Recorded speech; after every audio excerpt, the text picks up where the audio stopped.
మరి తండ్రికి తగ్గ తనయుడిగా ఇంకో 4 అడుగులు ముందుకు వేసి మహిళకే కాదు దళిత మహిళలు కూడా ఈ శాఖని సమర్థవంతంగా నిర్వహించగలరన్న మంచి నమ్మకంతో ఈ రోజున జగనన్న మరి సుచరిత గారికి ముందిచ్చారు, తర్వాత నాకు ఇవ్వడం జరిగింది.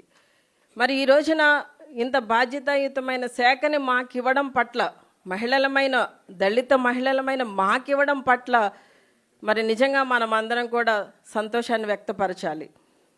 మాట్లాడితే ఇప్పుడున్న వంగలపూడి అనిత గారు మాట్లాడుతున్నారు, జగనన్నని చాలా తక్కువ చేసి కించపరిచే విధంగా మాట్లాడితే పులివెందుల ఎమ్మెల్యే అంటుంది ఆవిడ.